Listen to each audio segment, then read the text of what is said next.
I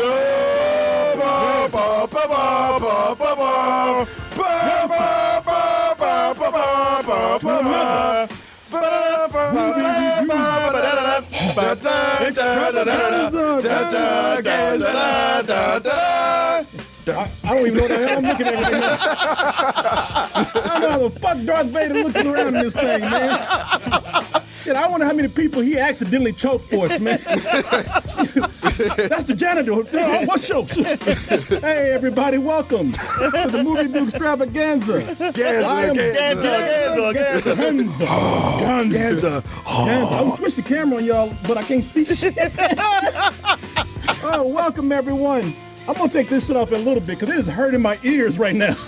Every time I say something, my ears just ring. Stay true to the cause. Yeah, man, commit. You know what? What I'm going to do is I am going to try my best. For those who are listening right now, if it sounds crazy, it's because I'm dressed up as Darth Vader, which it sounded like a great idea about 2 hours ago. Wait, you don't have the voice modulator? I'm sorry. Yes, I do, Mom. Thank you for reminding me. Man, you look like a jive turkey wearing... I look like a jive what, Martin? I believe that you are the jive turkey now. Man, you were way too into this, man. I know, right? He was committed. I know. I thought he was going to start levitating in a second. It's funny because I'm forced choking the camera right now. You see that tripod fall over. Yeah, people, I'm dressed up as Darth Vader. Now, what I'm going to try to do is I'm going to try to like keep this helmet on as long as I can until the review starts, and then I'll take it off. Because there's a lot of work to put all this shit on right here. In fact, let me show you something. It's a whole...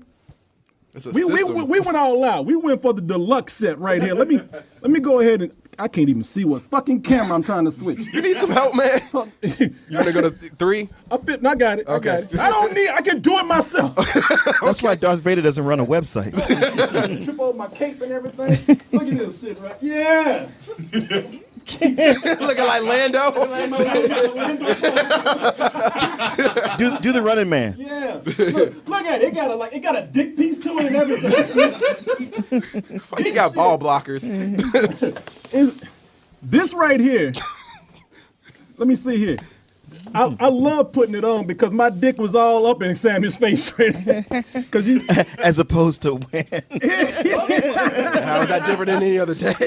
Yeah, it is a Wednesday. I mean, he had to like put straps. This is a committed costume. He had to put straps through the crack of my ass and everything.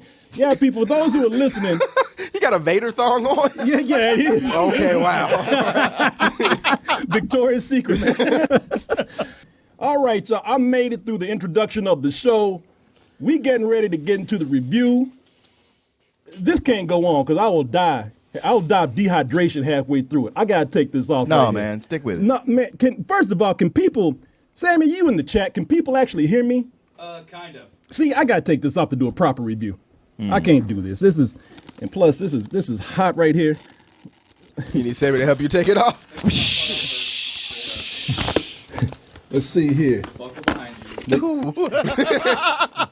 They say Coleman was more machine than man. Damn, you are sweating. Jesus Christ. Man, I'm telling you. I don't want to live. I want to survive. Where all y'all come from? Whoa! Jesus Christ, man. Shit, this fucking pimp chain's about to choke me right here. You got to focus, too. Fuck, man. Yeah, you need to. Whoa, I'm drenched under here.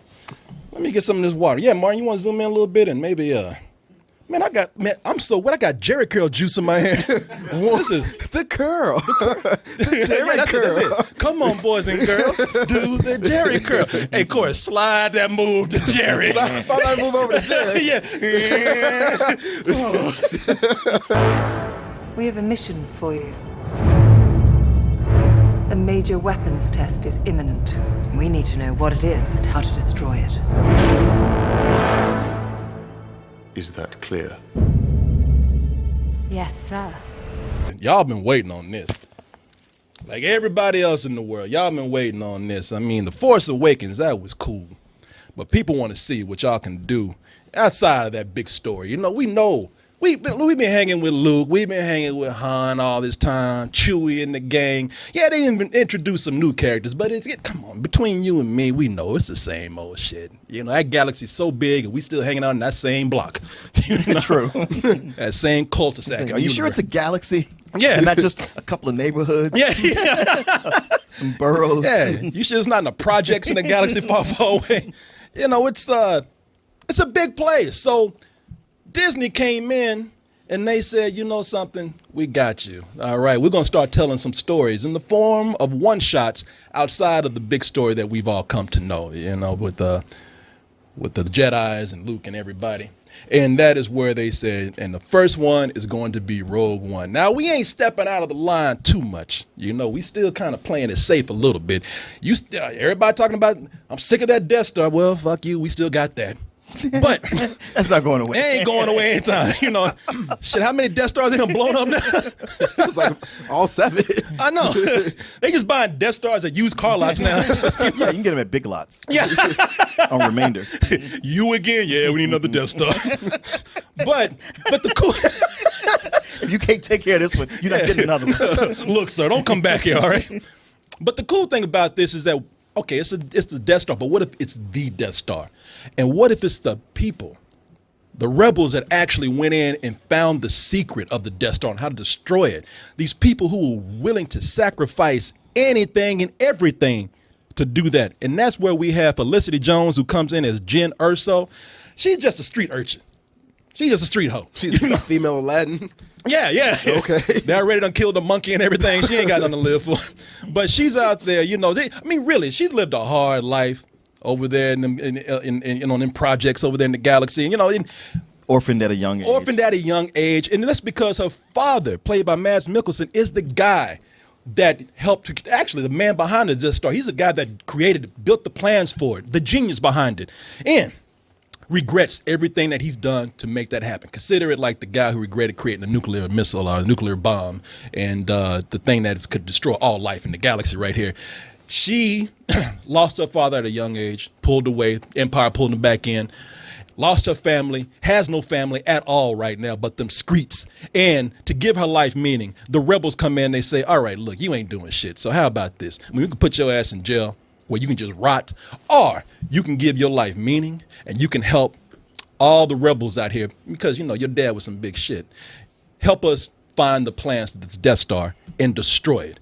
She gets together with a ragtag team out there of other miscreants, other people who have questionable ethics, and they get to. I think you say questionable ethnicities. Because I'm a white.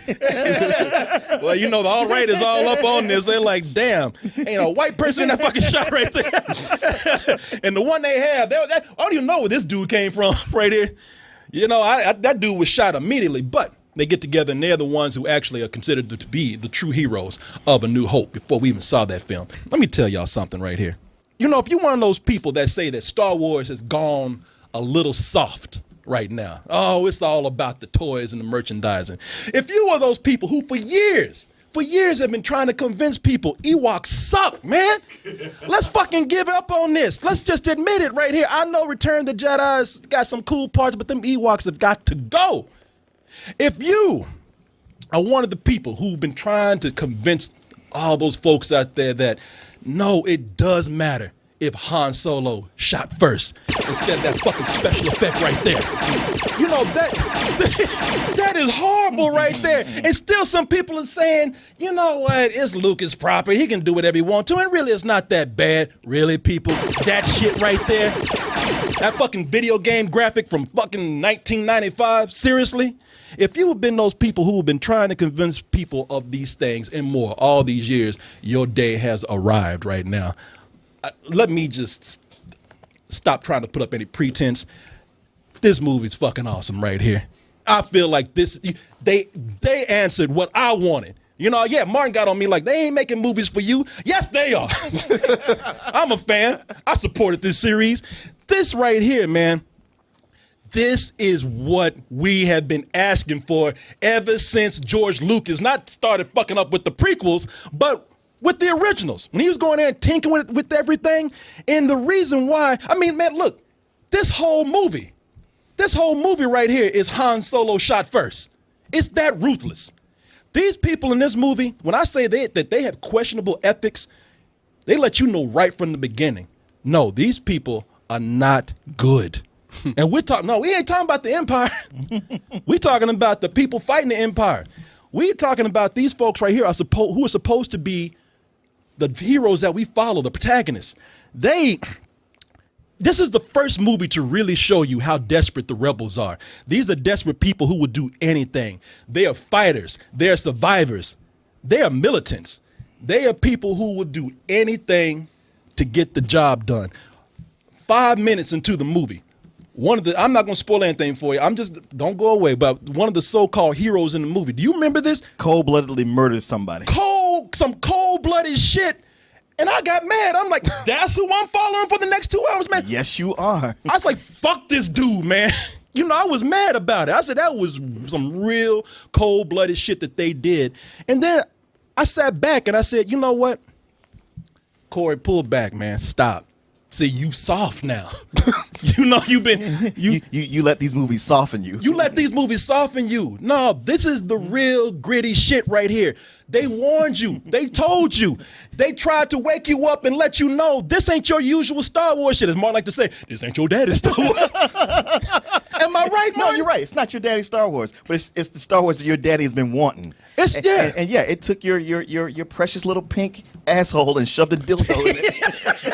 Jesus Christ, Martin. You see how it's corrupted Martin this movie, right? Martin talking about taking this movie and raping you with it. That's how good it is. But it has stakes. This movie's all about stakes. You right off the bat, you see when that character murders somebody, your hero, cold-blooded, and it's like, man, you didn't even have to do that. And he tells anybody who asks, he's like, I don't give a fuck. We're at war. You think I'm bad? Look at the Empire. And once you look at them, you go like, okay, fair enough. Point taken. When I say that this is a war film, you got things where it looks like news footage. You got ambushes going on, market squares blowing up. I'm surprised somebody hasn't already come in and said, wow, given the terrorism that we have going on in the world today, this movie's a little insensitive and it's a little bit too close to home. It should. It should. That's what's needed, because the earlier Star Wars, they felt like World War I, World War II films, where you had the good guys and the bad guys and the dogfights and all. And this feels like a on-the-ground war with insurgents versus rebels, like war in Iraq. Yeah, exactly. And you're on the side of the Iraqi rebels. So this is the first Star Wars with a war actually in it. Yeah, I thought CNN went to another planet and filmed this shit. These are people who really feel like they have nothing to lose, and the movie is going all out the way to show you that they are not holding back, and that is a great thing for a lot of these characters here. Because a lot of these characters, they all are sort of have the same level of desperation, and they all seem like they fit together in this world, especially Felicity Jones. Felicity Jones, she is as cold and she is as tough as any of the guys in here, as anyone in this movie. She naturally fits in with all these hardcore characters right here. She's not scrappy. You know what I'm saying? Right. She's not a waif running through the street. She's not a cute fighter. No, she is desperate as anybody else in this film right here. For a lot of scenes, she does not have a lot of dialogue. For a lot of scenes that she has in here, she usually speaks with her actions, which really means that she's beating your ass.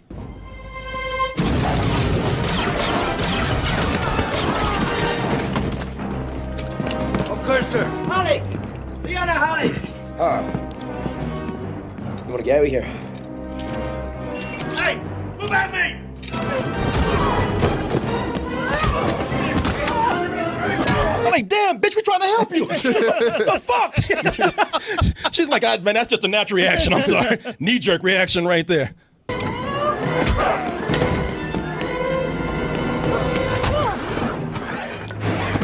Sit your ass down. Yeah. Congratulations. You are being rescued. Please do not resist. Pimp handled her ass. Choke slammed her when she came off that shit. He acted like he was in the end zone. He just had a touchdown. Surprised he just didn't start dancing and shit.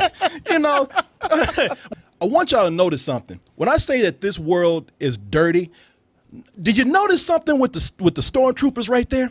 The stormtroopers in all these movies, no matter how much wear and tear that they've been through, it always looked like somebody put them through the car wash. Right. Somebody put that turtle wax on there with them.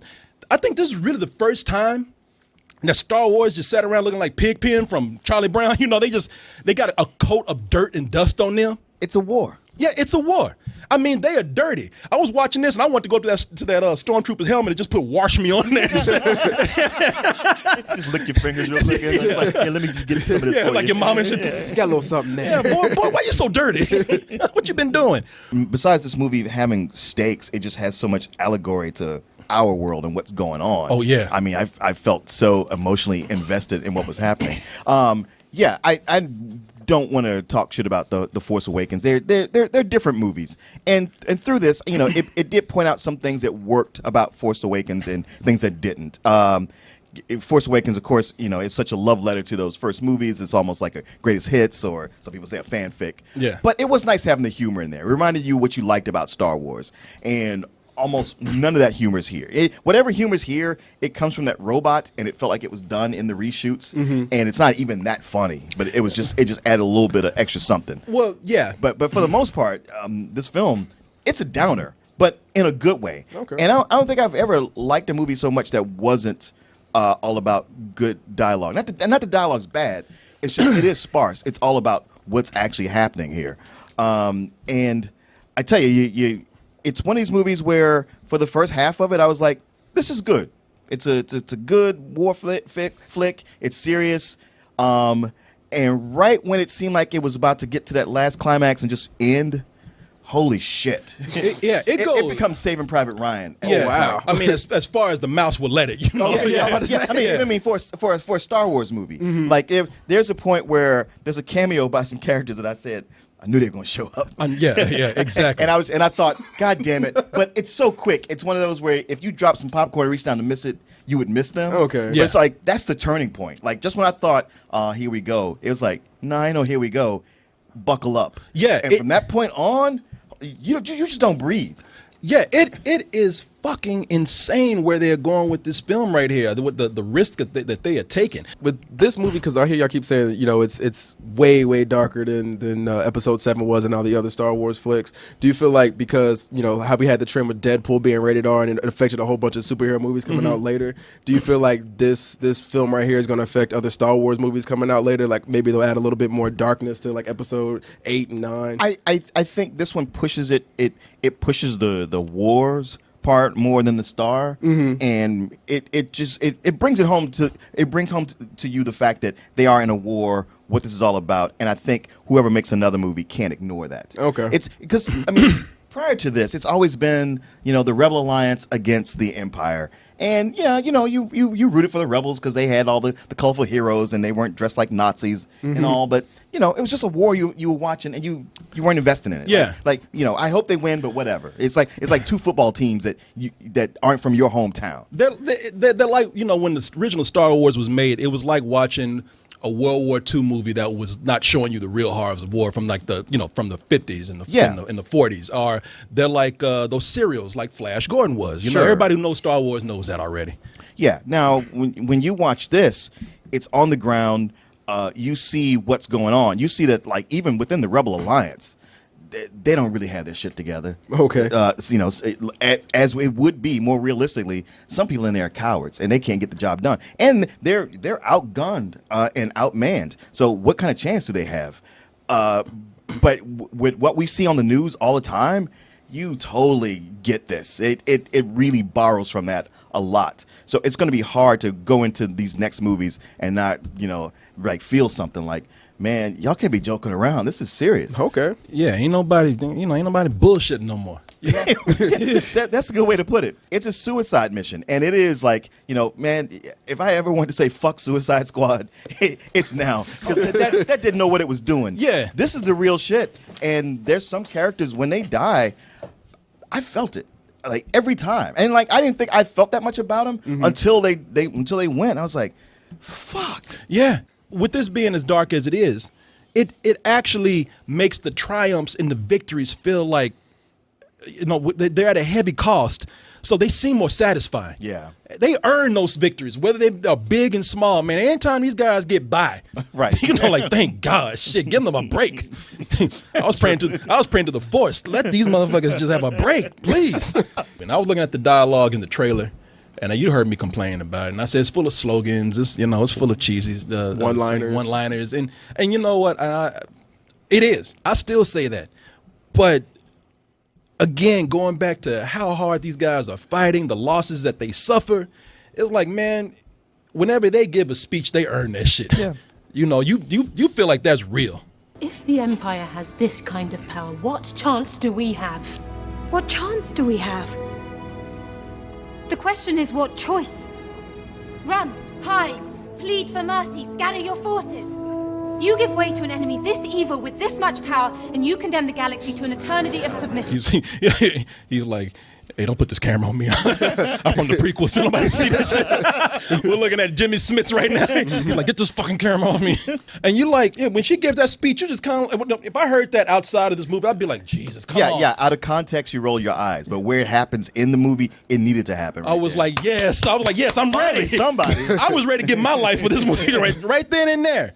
That last battle, and I've read some reviews. They keep saying I don't want to keep repeating what people say, but the last third of the film, they say that is everything that you were building up for. Even if I was loving the movie, and there were some parts in there where I said, okay, this could pick up, but where you see it leads to, it is amazing. Almost man. any time that I was feeling like this about it, it all led to something to where I look back and go like, oh, I see what you were doing there. I'm sorry. This is all fine. Yeah. And one thing with the prequels, I know, like, I think it's the first one, or it has a big battle, a big spaceship battle going on everywhere, and people were geeking out over it. But to me, it was like watching Michael Bay's Transformers, where I was like, there's so much shit on screen, I can't tell what's happening. Yeah. Not in this. I mean, there's tons of ships flying around, fighting each other, all these simultaneous dogfights, but you can really see and feel every one of them. Okay. They were all exciting. Yeah, look, I know I'm sitting up here with my dick out, and I'm just jerking it hard right now. But I'm telling you, I'm calling all you fans out right there. All you people who thought you were Star Wars fans, you defended this shit. You know when people first saw the prequels and they came, oh my God, it was so amazing. This movie here is what you thought you saw. This is what you tricked your mind into thinking that you saw. No, you didn't see this. You didn't see that shit. This is what you were truly waiting on. It is time to cut the bullshit and call those movies out for what they are. Even Force Awakens to a certain extent. Even Return of the Jedi. And fuck those prequels all the way even more. I like the way Disney got a hold of that shit and they just curb stomping the fucking Star Wars theory. Everything that Lucas has done and fucked up on, they just stomping it more into the ground. This is the shit y'all been waiting on. It's time for you to wake up and admit it. And look, I ain't gonna sit up here and tell you that this movie is perfect. It's not. It is not perfect. I would sit up here and tell you right now that one of the things that I think that is missing, one of the things that I think that they actually could do better on, is as much as I enjoy these characters, as much as I think that I like the way eventually they work together, and some of them give up huge sacrifices for the cause. Martin, I like to see how you feel about this. I never really feel like they like a lot of them actually built up that strong camaraderie. That's one of the things that The Force Awakens really did well. They built up a lot of character. That's actually what I was talking about when I talk about the things The Force Awakens did right, and that was one of them. And you don't get so much of that here, but I can say that was why going into that last third to the third act, I was feeling like, I'm just not feeling that camaraderie with these characters. I don't know them that well, but as things progress in the third act, I realized, like, you know what? That wasn't that important.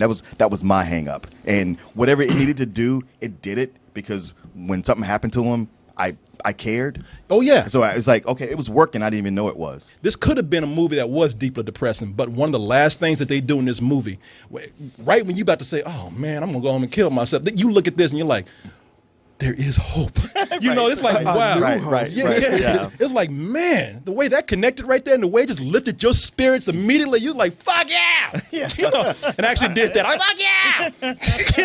That Star Wars nerd came out. It did. I mean, my pubic hair just went back in and everything. Your virginity return. Yeah, exactly. Yeah. His hymen. All of a sudden, just pimples just popped all over my face. I got home, my fiance was gone and shit. Where did you go? but people, quit fucking around. Force Awakens was good, not great. The prequels suck. And the Return of the Jedi is a fucking Muppet show. Oh, calm down. No, I'm not calming down. I'm going to say it bold. I'm going to say it clear. I'm standing on top of a fucking mountain. I'm letting you know this is the best Star Wars movie since Empire Strikes Back. You want to know the order of it? Empire, New Hope, Rogue One. I fucking said it. I mean it. And some of y'all going to walk out saying I'm full of shit, and you going to say it too. I can't wait to see this movie again. You thought the mouse was going to take this and make it cuter, cuddlier, try to make some money off of it by putting in some funny stuff. Oh, and the way that movie opened up right there with that beautiful shot. And who's that actor? I thought you were going to have his name. I started to look it up. I was like, oh, Corey will know. Oh, well, Corey don't know. Mr. Sad Face. Any of that guy who always looks wet most of the time we see him? Yeah. Ben Mendelsohn. Yeah, Ben Mendelsohn. Ben Mendelsohn, he owns that you know how that old Sniveling. That old British white man shit that you hate so much. Like, you know, that's what the Empire is, like old British white dudes. That's why you hate them so much, because they kind of like old British white dudes in real life, you know, from a long time ago. I ain't saying today. I'm saying back in the day. Y'all know y'all some assholes. But, you know, he is so good in the movie. That's that guy, like you said, he just looks evil because he stays wet. Yeah. You know, this motherfucker's a salamander. He crawled out of a swamp somewhere. But he has the perfect ooze of evil. But not that, you know, not that loud bravado evil, that just conniving evil. I always got something smart to say before he fucks something over. Sure. You know, I really did not like Weasley. Wet and Weasley. And that's a new theme park here in Texas. Wet and Weasley. But it's my new porno coming out. but yeah, people. Starring Corey and Sammy Gonzalez. You beat me to it. Watch him put on a Darth Vader suit on Corey and then take it off. But this right here, this is the risk. When people heard that Disney was taking this is the risk we thought that they would never take. Sure. When we thought that this would stand with George Lucas, this is the movie we thought we'd never get, because he was never going to go back and do anything except continue to make these family-friendly movies. Mm-hmm. You know, this is something where when I look at this, I'm grateful to have this, and I'm imploring everybody to go out and see this. They say this is a projected for $130 million debut. Jesus. I'm telling you, folks. I'm telling you. Look, I know there's other causes out there. Shit, they're bombing Syria and Aleppo and shit. You know, I get it. You know, I know there's other causes out there. I'm not pick your causes wisely, but if you have time, support this film right here, because if this does well, that means Disney is going to take more chances with this franchise right here, and that is exactly what we need. I know it sounds like I'm going the better than sex route. There are flaws in here like I named. I'm going to be realistic. It is an extremely high full price for me. I love this fucking film right here. You know, I'm close to saying that this would be it might be right at number 10, but it's close to being in my top 10 of films out there. Yeah, I feel the same way. It's funny how watching those first Star Wars movies, I always felt like the Empire was the British Empire. But I watched this one, I just kept feeling like, I feel like the Empire is America. I'm really feeling that through this whole movie. Like, there's just little clues. Yeah, it feels like that was a country divided, you know? Yeah. But I'm right there with everything you said. I mean, I won't quite go better than sex, but man, it's just a hair away from it. And this is going to be that movie, like, you know, it's people who love to watch the first 3 movies, and it's going to be the 4. You're going to have to watch this one. As soon as you get done watching this, you want to run home and pop in A New Hope immediately. Yeah, you do. I mean, it does a great job of being its own thing, but directly leading into A New Hope without shitting on it at all. Put my head, I'm gonna cut my shit to the side, because I'm gonna let y'all know I'm gonna get gangster with my shit. you know, don't make me come to your fucking house dressed like this and have to like punish your ass. Go see this fucking film. You'll like it. I'm telling you, if you're a true Star Wars fan, you will love this, right? It's hard to listen to somebody who has Velcro on their forehead. People like, it's nothing but Velcro, Corey. That's all it is. You ruined the illusion, man. I was believing it. Looking like a rapper with that shit to the side. MC Vader. Gamefly brings to your house, to you, over 8,000 new releases and classics that are available to rent, or you can buy them for almost every system out there, current and some old systems. Like I said, man, I've been trying to put my GameCube back to work for years. GameFly's giving me an excuse to do that. And you can even try 30 days for free by typing in gameflyoffer.com/double toasted. And when you do that, you'll get 30 days for free of games and movies. Get all those things, all of them at once. Just stay in the house. Don't go nowhere, because they're all going to get brought right to your mailbox. You can also bring the element of surprise every month to your home in the form of a Loot Crate mystery box. In that box, I can't tell you what it is, but I can guarantee you it is the best in geek and gaming gear. Some people say it's like having Comic-Con brought right to your home. You don't have to leave the house for nothing. You're getting all kind of stuff. And everybody likes a little surprise every month, just a little bit. And here's another surprise for you. You know, if you go to our link, trylootcrate.com/double toasted, and you type in bridge 10, that's the word bridge and the number 10, you can get 10% off, a 10% discount on your first crate. How's that for a surprise right there? Loot Crate, bring the mystery and the surprise to your mailbox once a month with Loot Crate. Hey everyone, thanks for watching, and be sure to subscribe to our channel and go over to our home, doubletoasted.com, for more videos and live streams. And remember, stay toasty.